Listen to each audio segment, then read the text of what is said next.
My mother, मेरी माँ, जिसे लिखने वाले एन टेलर है। जब कभी भी हमें किसी भी तरीके का दुख या तकलीफ होता है तो हमारी जुबान से माँ शब्द ही निकलता है। तो ऐसा क्यों निकलता है, चलिए समझते हैं। Who sat and washed my infant head? कौन था वो जो मेरे पास बैठता था और मुझे देखता था when sleeping on my cradle bed, जब मैं अपने पालने में सो रहा था। And tears of sweet affection shed, और उसकी आंखों से प्यार के आंसू, प्यार भरे आंसू निकल रहे थे। माय मदर, वह कौन था? तो वह मेरी माँ थी। तो जब कभी भी जब मैं छोटा था तो मेरी माँ मेरे पालने में आ करके बैठती थी मेरे पास, और वह मेरे सिर पे अपने हाथ फेर करके मेरी तरफ देखती थी प्यार भरी आंखों से। When pain and sickness made me cry, जब दर्द और तबीयत खराब होने के कारण मैं रोता था। Who gazed upon my heavy eyes, तो वह मेरे आंसू से भरे हुए, यहाँ पे heavy eyes मतलब आंसू से भरे हुए, तो मेरे आंसू से भरे हुए आंखों की तरफ कौन देखता था जब कभी भी मैं दुख, तकलीफ या बीमार रहता था। And wept for fear that I should die, और रोता था इस बात को सोच करके, वह डरता था कि कहीं मैं मर न जाऊं। माय मदर, वह कौन था? तो वह मेरी माँ थी।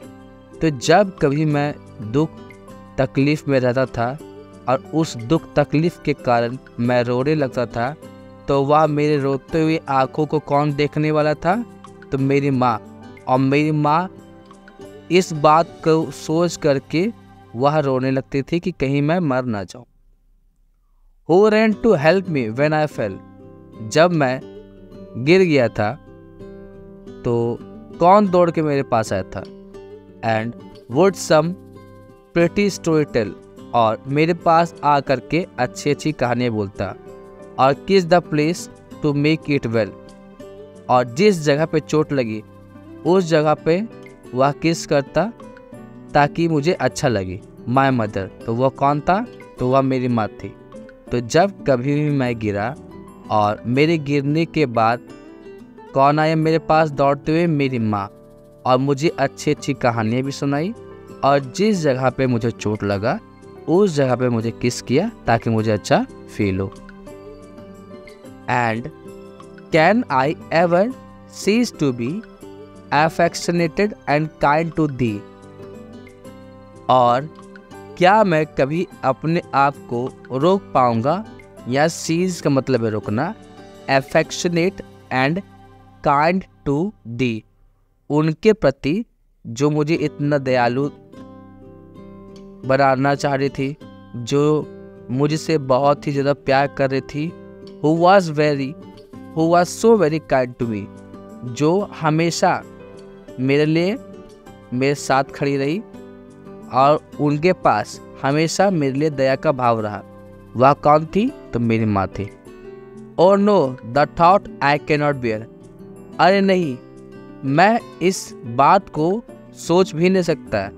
And if God please my life to spare,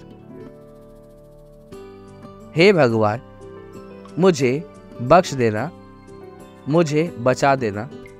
I hope I shall reward thy care, और मैं उम्मीद करता हूँ कि मैं इस बात की उम्मीद करता हूँ कि जितने भी काम मेरी माँ ने मेरे लिए किया है, मैं उस काम के लिए उनके बुढ़ापे के समय उनका यह कर्ज उतार सकूं।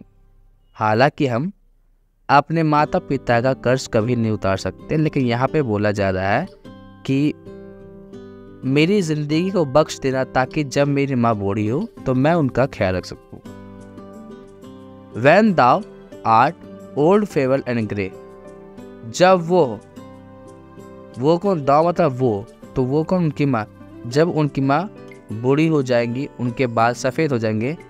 My healthy arms shall be thy stay, तब मेरे बाजू वहाँ पे रहने चाहिए, मतलब जब मेरी माँ बूढ़ी हो जाएंगी तब मैं जवान हो जाऊँगा और मैं वहाँ पे रहना चाहिए, मैं उनके पास रहना चाहता हूँ।